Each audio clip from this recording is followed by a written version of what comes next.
Have a nice day student. Today we take chapter first. और first part में जैसे chapter first पढ़ा रहे हैं तो आपको तो फंक्शन पढ़ा ही दिए थे, बाइनरी भी पढ़ा दिए थे, रिलेशन बच गया था। तो आज हम रिलेशन भी आपको बता रहे हैं। रिलेशन में 2 लेक्चर या 3 लेक्चर ज़्यादा से ज़्यादा रहेंगे, बहुत बड़ा चैप्टर नहीं है। रिलेशन के मेन आपको थोड़ा सा नियम समझना है। आप लोग क्या करते हैं कि बहुत विस्तार से उसको कई प्रकार से देखते हैं तो बहुत बच्चे उसमें कंफ्यूज हो जाते हैं। तो हम क्या करेंगे कि क्वेश्चन में ही आपको नियम समझाएंगे, है ना। तो उससे आपको क्वेश्चन भी हो जाएगा और नियम भी पूरे समझ में आएंगे। तो यदि क्वेश्चन मान लीजिए डिफाइन है तब तो ये रिलेशन बहुत आसान हो जाता है ना। और यदि कोई सेट दे दिया रिलेशन का तो भी आसान रहता है। तो आप इन्हीं दोनों में कंफ्यूज हो जाते हैं। सेट दिया है तो सेट वाला कर लेंगे तो डिफाइन वाले में दिक्कत जाती है। तो जबकि ऐसा कुछ नहीं है। इसको बस 3 नियम भर आपको ध्यान पालन करना है, उसी के अनुसार आपको फॉलो करना है। तो जैसे रिलेशन में ये रिलेशन चैप्टर का तो मतलब जानते हो, संबंध, है ना। जैसे पिता पुत्र का संबंध, है ना, दोस्तों का आपस में संबंध, और भी कई प्रकार के होते हैं। जैसे कोई वर्क कहीं भी करता है, जैसे कोई दिल्ली में काम कर रहा है, कोई बॉम्बे में, कोई रीवा में, तो उस व्यक्ति का उस स्थान से संबंध हो जाता है। तो कुल मिला के हमको इसमें रिलेशन बताना है। और रिलेशन इसमें 3 नियम लगते हैं। और यदि 3 नियम फॉलो हो जाए तो उसे हम इक्विवेलेंस रिलेशन बोलते हैं।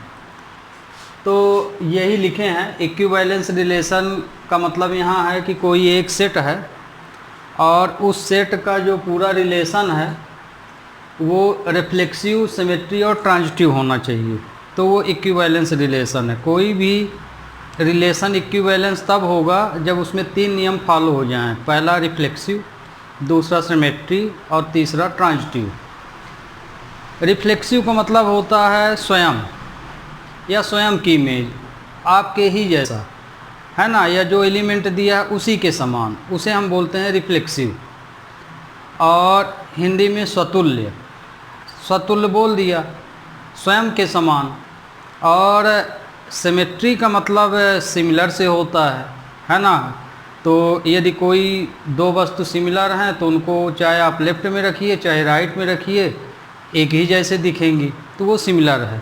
तो माने हमें क्वेश्चन को सिमिलर भी प्रूव करना पड़ेगा। फिर तीसरा है ट्रांजिटिव। ट्रांजिटिव में जैसे ए का रिलेशन हम बी से दिखाते हैं तो बी का रिलेशन हम सी से, माने थर्ड पर्सन सी से दिखा देंगे। ठीक, ये तो हम लोग लेंगे सपोज में, क्योंकि थर्ड पर्सन तो यहाँ दिखेगा नहीं आपको। थर्ड पर्सन ट्रांजिटिव के लिए क्वेश्चन के अकॉर्डिंग हम लोग ले लेते हैं। तो ए का रिलेशन यदि बी से है तो बी का रिलेशन सी से होगा। तो हम ट्रांजिटिव में ए और सी के बीच का संबंध देखते हैं, संबंध है कि संबंध नहीं है। ये ट्रांजिटिव नियम है। तो ट्रांजिटिव, तो अब ये नियम तो आपको समझ में आए। जैसे ये रिफ्लेक्सिव, अब रिफ्लेक्सिव देखिए आर का रिलेशन आर से है, एक्स का रिलेशन एक्स से हो गया, माने इसी के प्रकार। सिमेट्री में एक्स का रिलेशन वाई से है तो वाई का रिलेशन एक्स से है, माने इसमें कम्यूटेटिव नियम लग जाएगा। कौन सा नियम? माने जैसे मान लीजिए कोई नंबर है x बराबर इक्वल टू वाई दिया है, तो यदि ये सिमेट्री है तो सिमेट्री के लिए ध्यान रखिए, हमेशा ये नियम ध्यान रखिए। जैसे कोई ये रिलेशन दे दिए, ठीक, तो इस रिलेशन में जैसे अब हमको सिमेट्री बताना है तो y के स्थान पे x पुट कर दीजिए, तो x इक्वल टू एक्स हो जाएगा। तो ये सिमेट्री बनेगी, ये रिफ्लेक्सिव बनेगा। मान लीजिए सिमेट्री है तो मान लीजिए इस तरह से कोई क्वेश्चन है x प्लस वाई, तो सिमेट्री के लिए फिर y प्लस एक्स लिखिए। इसमें इस तरह किया जाता है। ट्रांजिटिव है मान लीजिए तो यहाँ मान लीजिए x greater less than x बराबर इक्वल टू के लिए हम बता रहे हैं, x इक्वल टू यदि y है तो x इक्वल टू y है तो आपको यहाँ पे सपोजिंग में लेना पड़ेगा, है ना। जब क्वेश्चन डिफाइन है तब के लिए है। तो तो y इक्वल टू आप z मान लीजिए। तो यहाँ देखिए x y है, ये y z है, तो हमको इसका रिलेशन बताना है x बराबर z का ये। तो ये जो रिलेशन हमको बताना है, तो क्वेश्चन के कंडीशन के अनुसार ट्रू या फॉल्स होंगे, या तो फॉलो करेगा कंडीशन के अनुसार या तो फॉलो नहीं करेगा। फॉलो नहीं करेगा तो वहीं पे लिख देंगे कि ये सिमेट्री से संबंधित है तो ये सिमेट्रिक नहीं होगा, रिफ्लेक्सिव से संबंधित तो रिफ्लेक्सिव नहीं होगा, ट्रांजिटिव से संबंधित है तो ट्रांजिटिव नहीं होगा। तो यहाँ पे मतलब ये है, तो जब कोई कंडीशन दी हो तो उसमें आपको जो डिफ़ाइन तो करेगा कंडीशन जब देगा, तो डिफ़ाइन में ध्यान रखिएगा जो भी डिफ़ाइन किया है तो आपको रिफ्लेक्सिव के लिए यदि मान लीजिए डिफ़ाइन इस तरह से है x equal to Y form में है तो y की जगह x रख देना है, ठीक।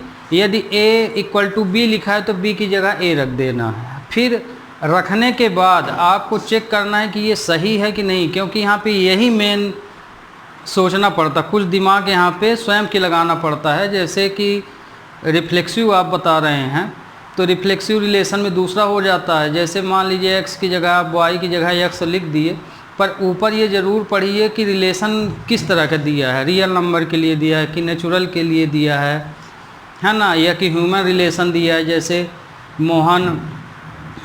मोहन राम का पुत्र है मान लीजिए, तो मोहन राम का पुत्र है तो स्वयं उल्टा यक्स, जैसे राम मान लीजिए ये मोहन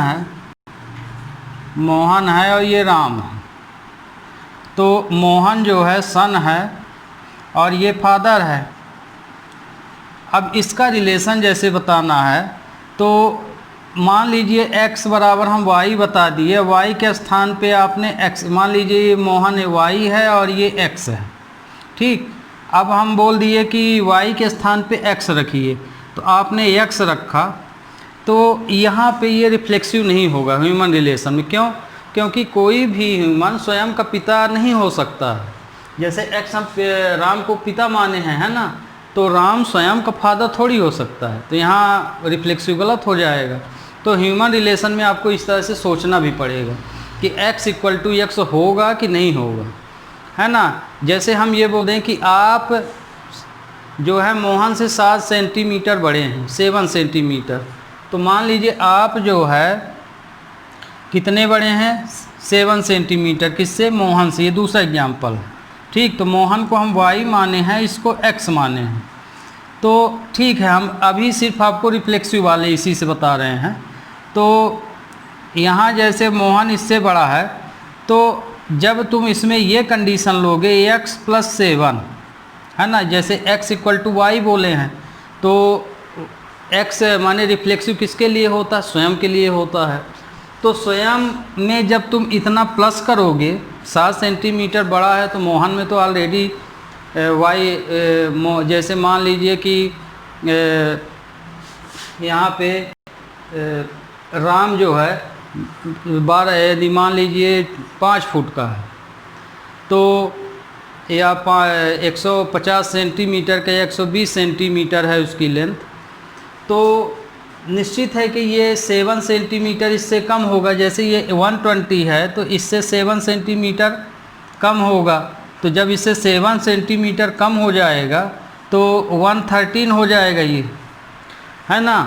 लेकिन यदि यही काम आप उसमें स्वयं कर दीजिए, इसमें राम में, तो राम तो अपनी हाइट कैसे वो बड़ी बोल सकता है, वो तो 7 सेंटीमीटर अपने से बड़ा वो नहीं हो सकता, इसलिए रिफ्लेक्सिव नहीं होगा। तो आपको इस रिलेशन में, ह्यूमन रिलेशन में, इस तरह सोचना है कि वो कंडीशन रिफ्लेक्सिव बनती है कि नहीं बनती है। तो यहाँ थोड़ा ध्यान रखिएगा। इसी तरह नंबरों में भी हम लोग ध्यान रखते हैं, कंडीशन मेन देखिए यही फॉलो होंगी, है ना। इसके बाद उसी के अनुसार थोड़ा आपको यहाँ दिमाग लगाना है कि क्वेश्चन क्या बोल रहा है, उस क्वेश्चन के अनुसार ये संभव है कि नहीं, बस यहाँ आपको यही सोचना है। बाकी बहुत ईजी होता है, ये सिर्फ आपको सोचना भर है यहाँ, है ना। इसमें विशेष नियम और कुछ नहीं है, बस इतने नियम हैं। इसी नियम के अंदर लोग इतने कंफ्यूज हो जाते हैं। इसमें मेन पकड़िए आप क्वेश्चन में क्या बोला है, उसके अनुसार जो आपने रिलेशन लगाया है, तो सोचिए कि जो रिलेशन हम लगा रहे हैं ये सही होगी कि नहीं होगी, बस एग्जाम्पल तो है रखना इसमें। तो एक ये है। इसी तरह से जैसे अब सिमेट्री ले लो, राम और मोहन के बीच सिमेट्री ले लो आप, है ना। तो ये मान लीजिए फादर है, ये सन है, हम इसको x मान लीजिए, इसको y। तो यदि मान लीजिए तो आपको इस तरह के, जैसे सिंगल में है, ये सिंगल वेरिएबल, तो इसी वेरिएबल में उत्तर देना पड़ेगा। तो इसमें एक चीज़ और ध्यान रखिएगा कि आपको यदि शुरू में फादर है तो वहाँ पे उस स्थान को मत बदलिए, फादर को फादर ही रहने दीजिए और सन को सन। जैसे मान लीजिए ये दिया है रिलेशन x और y, तो यदि इसको, ये फादर है राम और ये सन है, इसको ट्रांसफ़र मत कीजिए, ये ट्रांसफ़र होगा तो इस प्लेस के स्थान में आप स्वयं समझ जाएंगे कि ये संभव है कि नहीं, ये x। तो देखिए ये फादर के स्थान में आ गया और ये सन के स्थान में चला गया। तो आप अब स्वयं सोचिए, जो रिलेशन दिया जाता है उसको भर मत चेंज कीजिए, पर्सन को चेंज कर दीजिए यदि ह्यूमन रिलेशन संबंधित क्वेश्चन है। तो जैसे देखिए शुरू में यदि हम x लिखें तो x को हम फादर माने हैं, तो ये और ये सन है। तो ये देखिए यहाँ भी हम रिलेशन वही रखे हैं, सिर्फ पर्सन को बदल दिए हैं। तो पर्सन को जब बदल दिए तो पर्सन के अनुसार इसको पढ़िए, क्या संभव है कि नहीं। तो देखिए x y का पिता है, ये तो बिल्कुल सही है, लेकिन अब इससे क्या मतलब निकल रहा है कि y जो है x का पिता है, ये कैसे हो सकता है, नहीं हो सकता। तो ह्यूमन रिलेशन में सिर्फ आप इतना ही ध्यान रखिए कि जो रिलेशन बताया है उसको मत ट्रांसफ़र कीजिए, उसके पर्सन को कर दीजिए, है ना। जैसे फादर सन का रिलेशन बताया है तो रिलेशन इसमें लगा रहे हैं तो वहीं पे रखिए, इनको ट्रांसफ़र कर दीजिए, अब फिर उसके अनुसार उसको पढ़ लीजिए, है ना। तो y जो है इस कंडीशन के अनुसार क्या बन रहा है, y जो है फादर बन रहा है और x क्या बन रहा है, सन बन रहा है। तो ये चीज़ संभव नहीं है। तो इससे और अच्छा समझ में आता है ना। बहुत बच्चे इसी का अर्थ लगा लेते हैं, जैसे अर्थ तो सही निकालते हैं कि जो है y जो है सन ऑफ राम है, तो उससे क्या है कि ये पर बोल सही रहे हो पर रिलेशन की ओर ध्यान नहीं दे रहे। तो इसका सबसे बढ़िया टीका है कि आपका जो मेन रिलेशन है पिता पुत्र का, उसको वहीं रखिए और जो पर्सन है उसको बदल दीजिए और इसी के अकॉर्डिंग क्वेश्चन को पढ़ दीजिए, तो अपने आप रिफ्लेक्सिव सही हो जाता है ना। अब जैसे बॉय गर्ल में भी यही हो जाएगा, मान लीजिए x बॉय है और y गर्ल है, तो इसको मत बदलिए आप। तो इसको जब नहीं बदलेंगे तो इसके अनुसार अब पढ़ेंगे, x बॉय है y गर्ल है, इसका रिलेशन ठीक है, लेकिन अब इसी को जब हम उलट दिए तो रिलेशन क्या हो गया, y बॉय हो गया और x गर्ल हो गया। तो ये भी संभव नहीं है ना। जो रिलेशन हम दे दिए कि बोल दिए कि x ही बॉय है y ही गर्ल है, तो जब इसको सिमेट्री बनाएंगे तो सिमेट्री में ये बॉय बन रहा है ये गर्ल, तो कहाँ ह्यूमन रिलेशन या ह्यूमन बॉडी में ये संभव थोड़ी है। तो ये हो गया, तो ये रिफ्लेक्सिव की कंडीशन है। अब देखिए जैसे मान लीजिए रिफ्लेक्सिव में हम दे दिए a लेस देन और इक्वल टू b और इसका रिलेशन एक रियल नंबर से है। किससे है, रियल नंबर से। आज हम आपको सिर्फ नियम ही कुछ बताएंगे, जब नियम कुछ परफेक्ट हो जाएं आप तो उसके बाद फिर कुछ क्वेश्चन लेंगे। तो क्वेश्चन हो सकता है कि नेक्स्ट लेक्चर में भी लें, पर आज नियम आप अच्छे से देखिए, कन्फ्यूजन ना रह जाए। कुछ एग्जाम्पल बुक के भी लेके समझाएंगे। तो जैसे ये एक रियल नंबर का कोई सेट है, माने ये रियल नंबर है कोई, और ये दोनों नंबर ए बी जो है आर को बिलोंग करते हैं, मतलब कि ए या सेट ए के अंदर मान लीजिए हैं, ए बी दोनों जो हैं सेट ए के अंदर हैं, ठीक। और इनका रिलेशन रियल नंबर से है, रियल नंबर के आपस में ये रियल नंबर हैं। तो ए लेस देन बी हम ये कंडीशन दे दिया। तुम्हारे में इसी तरह के मेन क्वेश्चन होते, कहीं ये कंडीशन लिखेगा, कहीं लिख देगा ए इक्वल टू बी, कहीं लिख देगा real number equal to 1 plus A B, इस तरह से दे देगा, या कि a less than or equal B square दे देगा, या a less than or B cube दे देगा, इस तरह से, या इस तरह दे सकता a square plus B square. इस तरह की कंडीशनें तुम्हारे बुक में मिलती हैं और ये पूरी कंडीशन बहुत इजी होती हैं यदि इनको जो जिस तरह भी हम बता रहे हैं उस तरह से समझ लिए तो जैसे मान लीजिए हम इसको बताए ये जैसे है, तो अब देखिए जैसे हम यही नियम लगा रहे हैं, तो इसमें ध्यान रखिए कि आप अपने मन में ये वाला नियम बैठा के चलिए। एक नियम ये वाला आप हमेशा दिमाग में बैठा लीजिए, ये आपके लिए एक टिक का काम करेगा। और x equal to Y, Y equal to Z, तो ये रिलेशन हो जाना चाहिए x जेड। ये एक टिक है आपके लिए, क्योंकि यहाँ सिंबल हम इक्वल ले लिए हैं। तो ये जो टिक लगाइएगा आप, तो सिंबल को देख के लगाइए। मान लीजिए लेस देन और इक्वल है, तो फिर ये वाला इसी में आप ये वाला टिक ले लीजिए। ग्रेटर देन का है या ग्रेटर देन भरा तो ऐसा ले लीजिए। यहाँ भर आपको इसकी कंडीशन देखना पड़ेगा, बाकी पूरा क्वेश्चन इसी से आ जाएगा। तो जैसे ये कंडीशन दी है, और रियल नंबर तो आप जानते हैं क्या होता है। तो अब देखिए इसमें रिफ्लेक्सिव बताना है, तो रिफ्लेक्सिव में हम क्या बोले कि x के स्थान पे y, तो y के स्थान में x रख दीजिए। तो ये b है, तो b के स्थान पे आप क्या पुट कर दीजिए, a रख दीजिए। तो ये देखिए, तो कंडीशन ये बनेगी। तो अब आपको यहाँ पे ये सोचना है कि ये रिलेशन नंबर के लिए ये कंडीशन सही है कि नहीं। माने यहीं भर ना सोचिए, इसके अनुसार इसको सोचिए। तो चूँकि ये रियल नंबर के लिए है, तो रियल नंबर के लिए ये आया equal less than or equal to A, तो इक्वल तो बता रहा है। तो इसका मतलब ये कि ये वाला नंबर इसके इक्वल है या कि ग्रेटर है, या कि इसके अनुसार पढ़ेंगे तो ये नंबर इससे या तो छोटा हो सकता है या बराबर हो सकता है। तो मतलब कि इक्वल तो लगा है, तो मतलब कि ये वाली वैल्यू रिफ्लेक्सिव होगी। ये वैल्यू क्या होगी, रिफ्लेक्सिव होगी, क्योंकि इक्वल का साइन भी लेस देन के साथ है, या तो छोटा होगा या तो बराबर होगा। तो देखो ये रिफ्लेक्सिव हो गया। ठीक, अब यहाँ रियल नंबर बोला है, तो अपने से बहुत बच्चे एग्जाम्पल से इसी को करते हैं। तो यहाँ पे कोई भी रियल नंबर ले लीजिए, पर ध्यान रखिए रियल नंबर आपको कंडीशन के अनुसार लेना।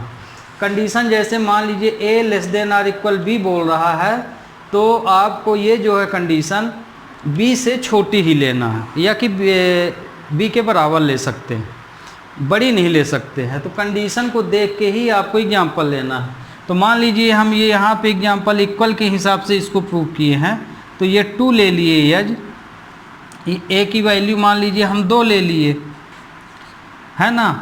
तो ए की वैल्यू जब हम 2 लेंगे तो ये क्या लिखेंगे आप, 2 इक्वल टू 2 लिखेंगे, क्योंकि 2 equal to 2 less than or equal to क्यों लिखेंगे, क्योंकि जो कंडीशन होती है वो x आर x होती है, इसमें y नहीं रहता है। y के प्लेस पे x को हम रिप्लेस करते हैं। ये देखिए, तो ये रिफ्लेक्सिव होगा। आ गया समझ में इतना। तो ये रिफ्लेक्सिव होगा। रिफ्लेक्सिव क्यों हुआ आपको बता दिए। अब दूसरी कंडीशन में आइए, इसमें हम 2 एलिमेंटों, क्योंकि सिमेट्री में 2 एलिमेंट चलते हैं इसलिए टिक में 2 एलिमेंट ले लिए हैं। तो अब देखिए, है ना, 2 एलिमेंट हैं इसमें, तो यही कंडीशन लेना है।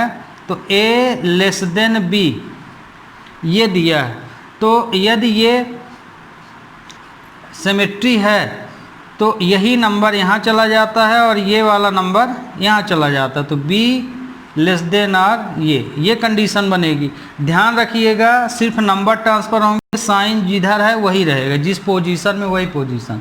तो अब ये देखिए, तो आपकी कंडीशन बनी ये, है ना, ये दिया है। अब यदि ये सिमेट्री है तो कम्यूटेटिव नियम लग जाता है, माने कि इन नंबर इंटरचेंज हो जाते हैं, b a के प्लेस में चला जाता है और a b के प्लेस में।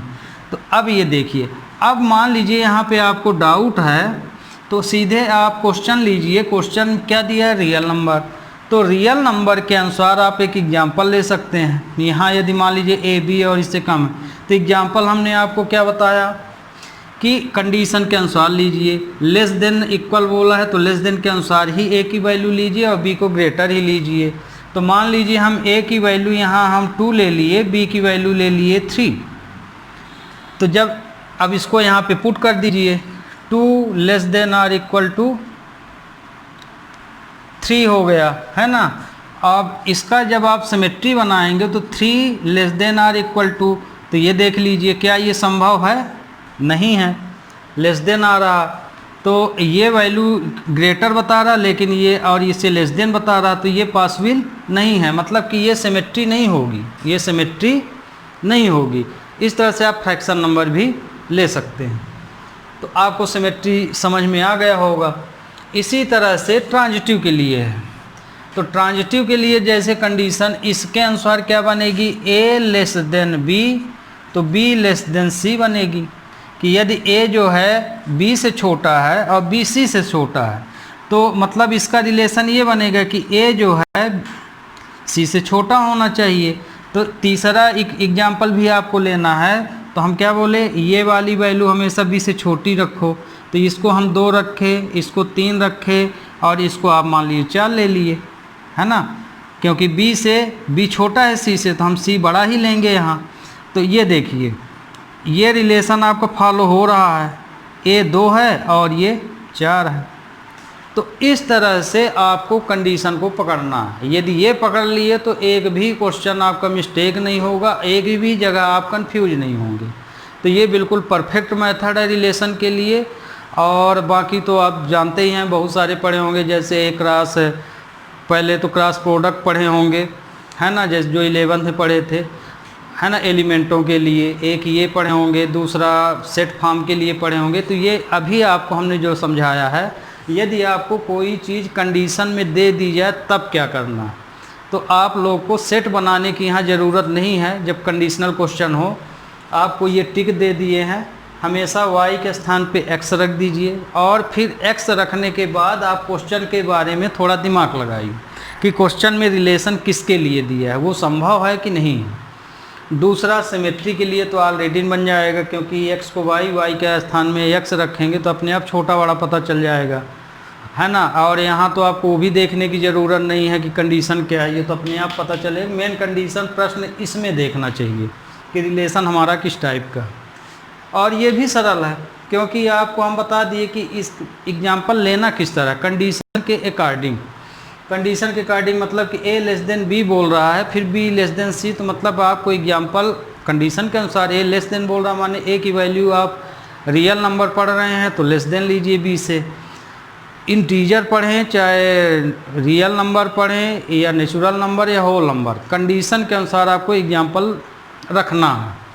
तो ये कंडीशन पूरी तुरंत फॉलो होती हैं। यदि फॉलो होंगी तो सही रहेगा, नहीं फॉलो होंगी तो आप ऑलरेडी लिख देंगे कि कंडीशन नहीं फॉलो, तो ये फेल है।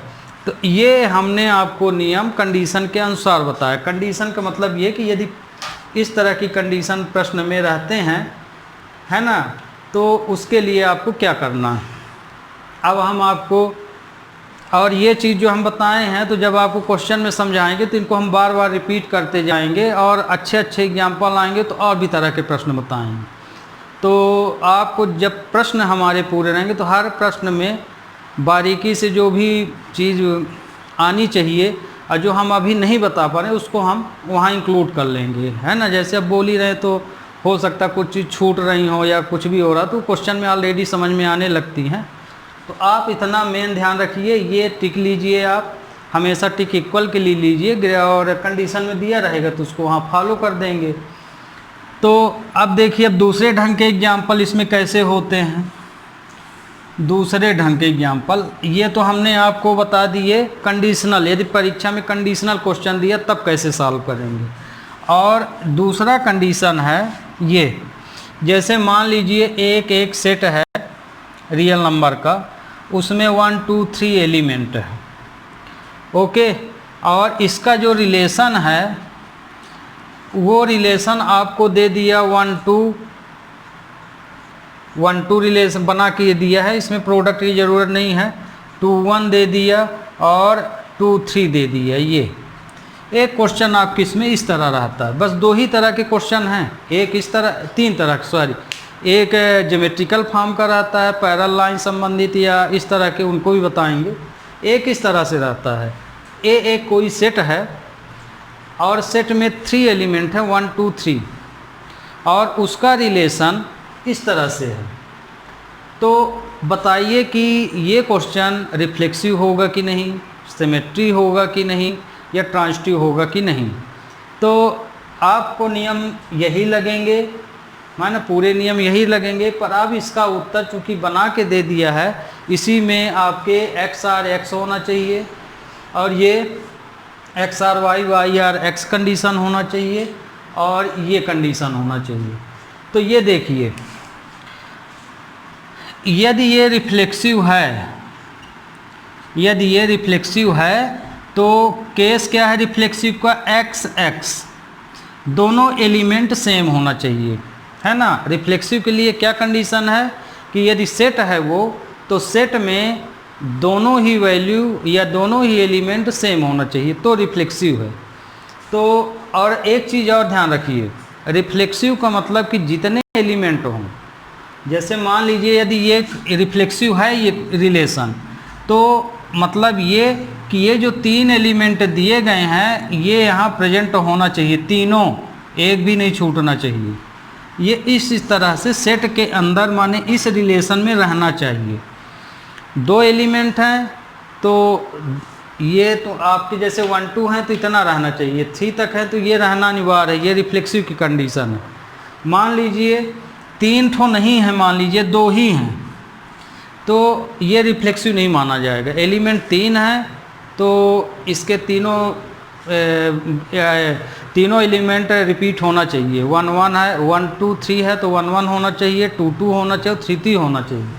यदि हम इतना लिख देंगे तो ये रिफ्लेक्सिव नहीं माना जाएगा।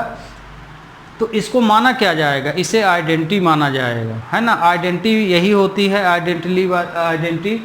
आइडेंटिटी में ज़रूरी नहीं कि जितने एलिमेंट हैं उतने ही 1 1 हो, 2 2 हों, है ना। उसमें एक भी है तो वो आइडेंटिटी माना जाएगा। लेकिन यदि रिफ्लेक्सिव कंडीशन आप कर रहे हैं तो जितने एलिमेंट हैं उतने प्रेजेंट होना चाहिए। तो आप देखिए ये जो रिलेशन दिया है तो इसमें क्या ये तीनों प्रेजेंट हैं, नहीं हैं, तो मतलब कि R जो है रिफ्लेक्सिव नहीं होगा, इट इज़ नॉट रिफ्लेक्सिव, है ना। क्यों, क्योंकि 1 1 नॉट बिलोंग टू R, क्योंकि ये भी नहीं है, 2 2 not belongs to R, 3 3 not belongs to R। तो क्योंकि ये प्रेजेंट नहीं है रिलेशन में इसलिए ये रिफ्लेक्सिव नहीं हो। तो आ गया समझ में। तो रिफ्लेक्सिव की कंडीशन समझ में आई, यदि सेट दिया हो तब। यदि सेट दिया है और रिलेशन भी दे दिया है, तो सेट दिया है ए में 1 2 3 एलिमेंट हैं और इसी का रिलेशन बना के ये दे दिया है ना। इसमें आपको क्रॉस प्रोडक्ट की ज़रूरत नहीं है क्योंकि रिलेशन बना के दे दिया है ना। और क्रॉस प्रोडक्ट भी अभी आपको हम बताएंगे कि कैसे बोल रहे हैं हम। तो इसी के अनुसार आपको उत्तर देना। तो ये जो इसका जो रिलेशन ये बनाया, तो इसमें चूँकि ये वैल्यू प्रेजेंट नहीं है इसलिए ये रिफ्लेक्सिव नहीं होगा, है ना। ये हम पूरा क्वेश्चन लिए हैं। फिर अब आते हैं सिमेट्री में। सिमेट्री में देखिए, सिमेट्री में क्या होगा, सिमेट्री में क्या है कंडीशन, ये तो रिफ्लेक्सिव की कंडीशन हम आपको समझाए कि यदि कोई नंबर या सेट दिया है तब रिफ्लेक्सिव कैसे देखते हैं। कंडीशन में तो अभी आपको इसके पहले समझाएं। इस तरह से यदि क्वेश्चन है तो ये कंडीशन आपको देखना चाहिए, X X belong to R, माने जो रिलेशन दिया उसमें ये प्रेजेंट होना चाहिए। तो यहाँ आप चाहें तो लिख भी लें, X X belongs to R, ये अपने हिसाब से इसको समझ लीजिए।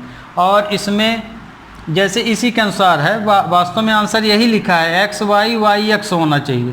तो एक्स वाई बिलोंग ए लिखे हैं, तो रिलेशन के अनुसार यदि लिखेंगे तो एक्स वाई वाई एक्स लिखना पड़ेगा। ये दोनों वैल्यू रिलेशन में रहनी चाहिए। तो ये देखिए, तो इसमें देखिए यदि ये रिफ्लेक्सिव है तो एक्स वाई वाई एक्स दोनों प्रेजेंट होना चाहिए। तो ये देखिए, मान लीजिए ये एक्स है, ये वाई है, तो ये वाई है तो ये एक्स है। मतलब कि जो पेयर दिए हैं वो अपोजिट इंटरचेंजिंग फॉर्म में रहना चाहिए। जैसे 1 2 है तो 2 1 प्रेजेंट होना चाहिए, तो वो सिमेट्री हो जाएगा। तो ये देखिए 1 2 है तो 2 1 है, तो मतलब ये कंडीशन सिमेट्रिकल है ना। क्यों, क्योंकि एलिमेंट जो हैं कम्यूटेटिव नियम का पालन यहाँ पे कर रहे हैं, तो ये सिमेट्री होगा। तो सिमेट्री आपको कंडीशंस, तो ये क्या होगा, S it is R is symmetry, है ना। सिमेट्री क्यों है? सिमेट्री इसलिए है क्योंकि 1 2 बिलोंग्स टू R और 2 1 बिलोंग्स टू R, क्योंकि ये दोनों रिलेशन में दिए गए हैं, इसलिए सिमेट्री है। तो आपको समझ में आ गया होगा सिमेट्री हम कैसे लिख दिए। फिर अब यहाँ यदि एग्जाम्पल देखिए तो ये x है आपका, ये y है, ये y है तो ये x है। तो मतलब कि ये वाला नंबर सिमेट्री होगा लेकिन रिफ्लेक्सिव नहीं होगा। अब आते हैं ट्रांजिटिव में। ट्रांजिटिव का रिलेशन भी देखिए। ट्रांजिटिव का रिलेशन ये है, x y है, y z है। तो ये देखिए ये इतना है तो इसका रिलेशन x z हो जाना चाहिए। तो मतलब ये कि x के साथ z वाला नंबर इसमें प्रेजेंट होना चाहिए। तो मान लीजिए ये x है, ये y है, ये y है, तो इसको यदि z मानेंगे तो ये देखिए इसका रिलेशन यहाँ से बनता है कि नहीं बनता है। इसको यहीं मान लिया कीजिए, जैसे आप ट्रांजिटिव के लिए देख रहे हैं तो इस तरह से मानेंगे। इसको ये x है, ये y है, ये y है तो हम z मान लिए। तो अब यहीं से आप रिलेशन निकाल लीजिए। तो ये देखिए रिलेशन हम क्या निकालते हैं इससे, x z। इनका रिलेशन बताने के बाद क्या निकालते हैं, x z आंसर निकालते हैं। तो आंसर इसका क्या निकलेगा, 1 1, है ना। ये देखिए x का z से रिलेशन तो क्या निकल रहा, 1 1। तो क्या इस रिलेशन में 1 1 प्रेजेंट है, नहीं प्रेजेंट है। 1 1 उसको लिखना चाहिए सेट के अंदर। तो चूंकि इस रिलेशन में 1 1 नहीं प्रेजेंट है इसलिए ये ट्रांजिटिव नहीं होगा। तो ये जो एग्जाम्पल हम आपको बताए ये ना तो रिफ्लेक्सिव है ना तो ट्रांजिटिव है लेकिन सिमेट्रिकल है। तो सेट यदि दिया है तो आपको इस तरह से चेक करना है। तो ये एग्जाम्पल आपको दूसरा बता दिए। अब आप तीसरा एग्जाम्पल में आ जाइए। हमारे ख्याल से आपको अब समझ में थोड़ा बहुत तो आ ही गया होगा, जब क्वेश्चन लेंगे तो पूरा आ जाएगा। तो देखिए आपको हमने 2 एग्जाम्पल बताया। अभी हम क्वेश्चन नहीं सॉल्व कर रहे हैं, एक्सरसाइज नहीं ले रहे हैं। आज आपको लेक्चर में सिर्फ नियम बता रहे हैं और आप नियम को ही विशेष रूप से समझिए, क्योंकि एक्सरसाइज में फिर कुछ नहीं दम है। यदि नियम समझ गए तो अपने आप वो बन जाएंगे, क्योंकि उसको तो रट्टा कर नहीं सकते, रिलेशन ही बताना है। अब हम आपको बता रहे हैं तीसरा इसमें क्वेश्चन किस तरह से। 2 क्वेश्चन बता दिए, एक सेट दिया है कोई ए और उसका रिलेशन दे दिया, तो उसके आधार पे आप सिमेट्री रिफ्लेक्सिव ये बताइए। दूसरा जो शुरू में बताए थे कोई कंडीशनल क्वेश्चन दे दिए, ए लेस देन बी स्क्वायर, ए प्लस बी, इस तरह से कोई भी दे सकता है। तो उसके आधार पे हम बताए थे। एक टिक भी बताए थे, तो उसको दिमाग में रखिएगा। बस जो बराबर जहाँ इक्वल टू लगाए हैं तो कंडीशन में यदि लेस देन या ग्रेटर देन का साइन लगाए वो साइन लगा के उसको चेक कर लीजिए। तीसरी कंडीशन है कि यदि 2 लाइन है L1 पैरेलल टू L2, तो इसमें ये बताना है कि कोई एक लाइन 2 लाइन है जो आपस में पैरेलल है।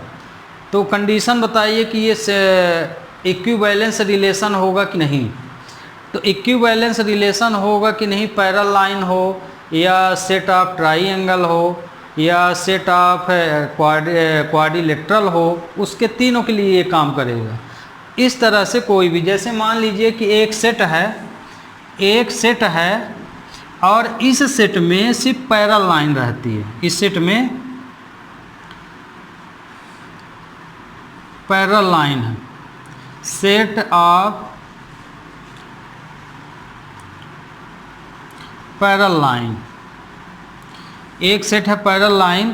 तो इसमें जो रिलेशन बताना है, तो पैरेलल लाइन यदि है एक सेट में तो इसमें ये बताना है कि ये जो सेट पैरेलल लाइन का दिया गया है ये रिफ्लेक्सिव होगा, ट्रांजिटिव होगा, सिमेट्री होगा, इसको चेक करना है।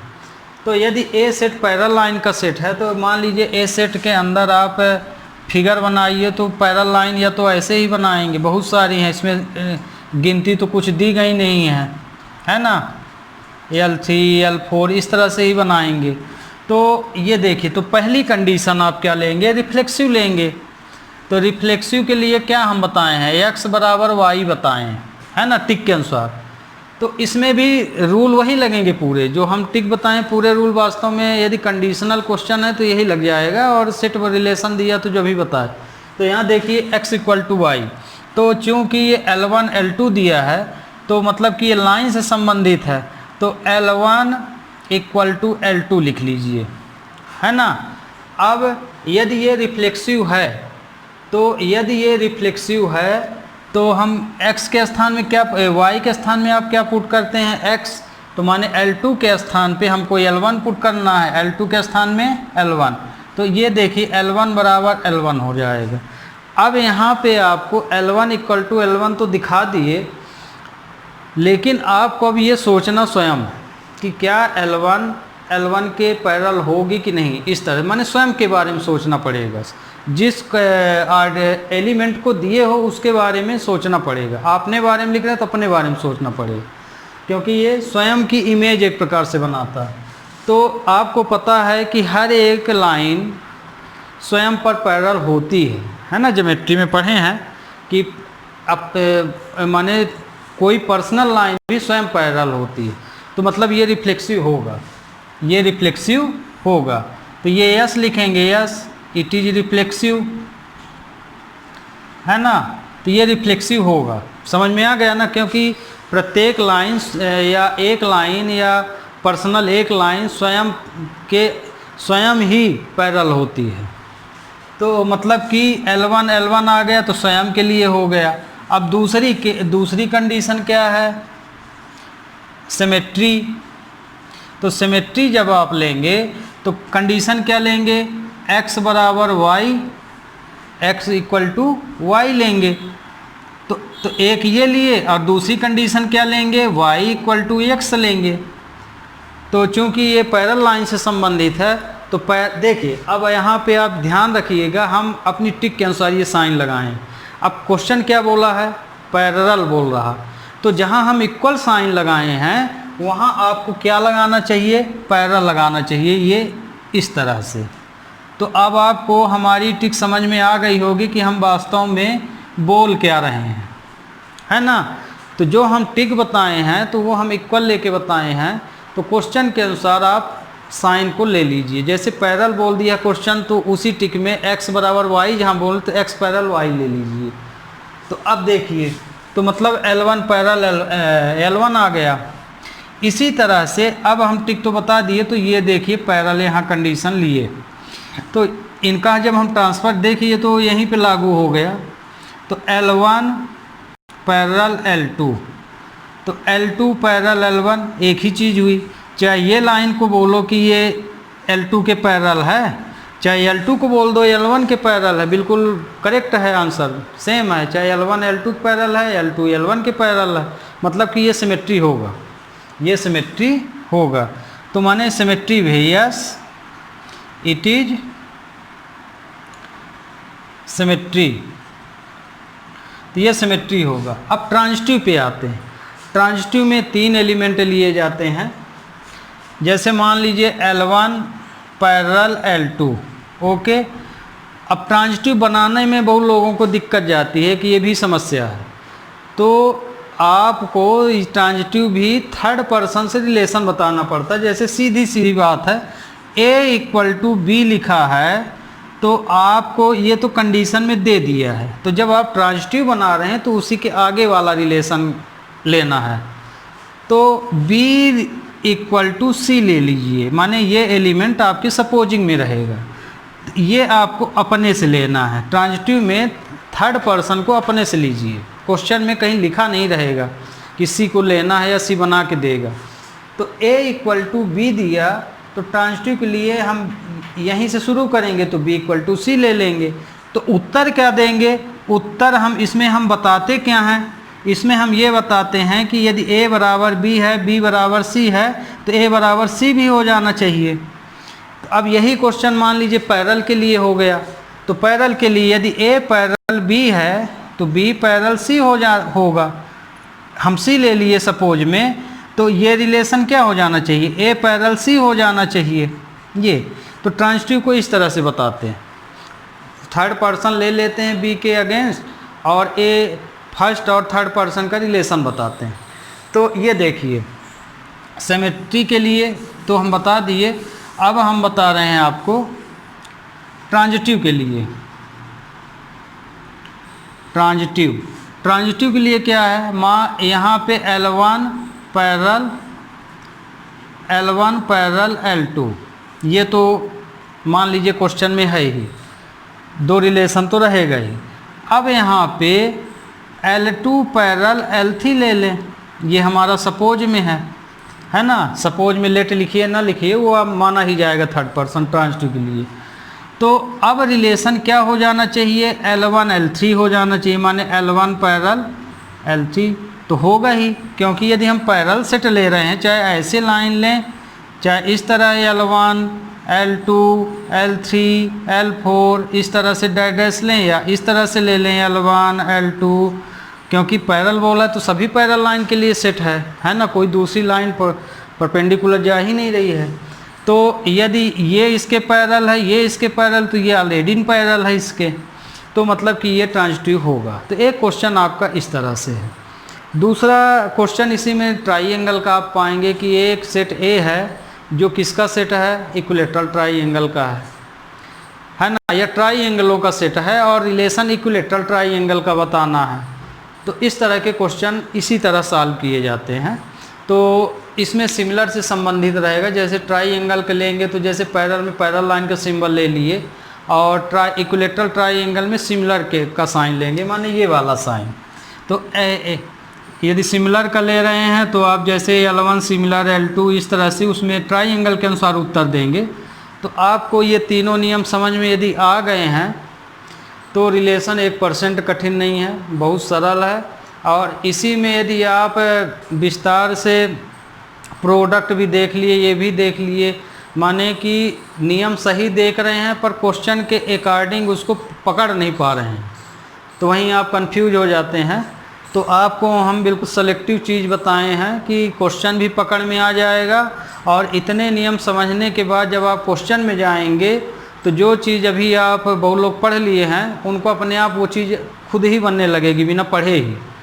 मेन यही चीज़ है इसमें, और इसमें कुछ नहीं है रिलेशन में। हाँ, एक चीज़ और बता दें, सब लोग बताते हैं, हम भी बता देते हैं। इसमें सबसे पहले लोग क्रॉस प्रोडक्ट बताते हैं, है ना। एक सेट है, वास्तव में ये जो हम रिलेशन निकालते हैं किसी सेट के लिए तो क्रॉस प्रोडक्ट होता है। ये सब जो है जैसे दो सेट हैं, A क्रॉस B है, तो A क्रॉस B के अंदर पूरे A क्रॉस B के लिए ये पूरे जो हम क्वेश्चन लगाते हैं वो सब सेट माने जाते हैं। तो जैसे मान लीजिए ये दे दिया क्वेश्चन में 1 2 3, है ना। इसका रिलेशन जैसे अभी एक एग्जांपल दिए थे कि 1 2 2 1 है, फिर आपको समझा दिए थे। तो वास्तव में यदि आपको वो रिलेशन से नहीं समझ में आया तो बहुत बच्चे क्या करते हैं कि 1 2 2 2 1 ले लिए, मान लीजिए यहाँ 1 3 लिए, इस तरह से अभी एक क्वेश्चन आपको हम बताए थे। तो बहुत बच्चे क्या करते हैं कि इसी का क्रॉस प्रोडक्ट निकाल लेते हैं, A क्रॉस A, है ना। तो A क्रॉस A जब निकालते हैं आप तो इसमें जो भी वैल्यू मिलेगी वो पूरी वैल्यू मिलेगी क्रॉस प्रोडक्ट में। तो क्रॉस प्रोडक्ट करने के दो तरीके हैं। बहुत बच्चे ये वेन आरेख बना के कर लेते हैं, जैसे ये 1 2 3, इसमें भी 1 2 3 रख लेंगे। मान लीजिए ये A है, A क्रॉस A बता रहे हैं, तो ऑर्डर्ड पेयर होते हैं। ऑर्डर्ड पेयर का मतलब तो आपको पता है कि जैसे हम A का इसका इसमें मल्टीप्लाई कर रहे हैं तो हमको 1 1 ही लिखना पड़ेगा, माने ये फर्स्ट नंबर में ही प्लेस में रहेगा, ये सेकंड प्लेस में। माने इसमें ऑर्डर का मतलब ये कि यदि हम x में x एलिमेंट का y एलिमेंट में मल्टीप्लाई कर रहे हैं तो पहले x ही लिखना पड़ेगा, फिर y का ही एलिमेंट लिखना पड़ेगा, है ना। एक निश्चित ऑर्डर में ये होते हैं, इसलिए इसे ऑर्डर्ड पेयर बोला जाता है। समझ में आ गया होगा कि जैसे इसमें x एलिमेंट है, इसमें मान लीजिए y एलिमेंट है, तो यदि हम इधर से इधर प्रोडक्ट ले रहे हैं मल्टीप्लाई, तो आगे हमें x की ही वैल्यू लिखना है, फिर y का, ये सब में करेंगे तो माने एक निश्चित नियम के अनुसार हम इसको लिख रहे हैं, इसी को हम ऑर्डर्ड पेयर बोल देते हैं। ओके, अब जैसे बहुत बच्चे इसमें इस तरह से मल्टीप्लाई करते हैं, जैसे आगे तो 1 का किए तो 1 का यहाँ किए, फिर इसमें किए, फिर इसमें किए, तो ये 1 का हो गया। तो लिखेंगे क्या, 1 1 1 2 1 3, ये लिखे 1 के लिए, है ना। बहुत बच्चे इस तरह से करते हैं। ये देखिए हम दोनों एक साथ लेके बता रहे हैं, बहुत इसके माध्यम से करते हैं फिर ये लिखते हैं। तो इसको बनाइए या इस तरह कीजिए, तो इसी नंबर को A क्रॉस A यहाँ इस तरह से 1 2 3 लिए, तो बहुत बच्चे इस तरह से लिखते हैं। फिर 2 का करेंगे तो 2 का भी 1 में, फिर 2 में, फिर 3 में। तो जब 2 का इसमें किए तीनों में, तो इसको क्या लिखेंगे 2 1 2 2 2 3, ये कर लिए। फिर 3 का करेंगे तो 3 का भी 1 में, 2 में, 3 में। तो ये हो जाएगा 3 1 3 2 3 3। तो ये देखिए, ये आपका क्रॉस प्रोडक्ट है। तो मतलब अब जो भी रिलेशन यहाँ देगा क्वेश्चन, जैसे क्वेश्चन में 1 2 2 1 और 1 3 दे दिए मान लीजिए, ये तो मैं क्वेश्चन दे दिया, और ये ए की वैल्यू यहाँ पे मान लीजिए 1 2 3 है। तो आपको यदि इससे नहीं समझ में आए, इतने में से जितने में से हम बता दिए थे, तो ये बना लीजिए कि ए क्रॉस ए निकाल लीजिए, और फिर इसके अंदर ये पूरे आंसर आ गए हैं। तो ये ए क्रॉस ए का आंसर है ये आपका। तो ए क्रॉस ए क्या हो जाएगा, ए जो है ए क्रॉस ए का सबसेट हो जाएगा। क्या हो जाएगा, सबसेट। मतलब इसके जितने भी एलिमेंट हैं इसके अंदर प्रेजेंट रहेंगे। तो ये देखिए यहाँ पे, तो इसमें देखिए 2 2 भी है, 1 1 भी है, 3 3 भी है। तो रिफ्लेक्सिव लेना है तो इसमें 1 1 2 2 3 3 नहीं है, इसलिए रिफ्लेक्सिव नहीं होगा। फिर 1 2 2 1 है तो ये 1 1 हो जाएगा। तो चूंकि इसमें 1 1 नहीं है इसलिए ये सिमेट्री नहीं होगा। इस तरह से ये है। तो बहुत बच्चे इस ढंग से करते हैं इसको, ये भी सही है, बस नियम को परफेक्ट रखिए। तो स्टूडेंट आज के लिए बस इतना ही। कल से हम अब चैप्टर लेंगे और चैप्टर के अनुसार आपको फिर से इन नियमों का रिवीजन करेंगे, पर क्वेश्चन लगाते हुए करेंगे। Okay, have a nice day, thank you.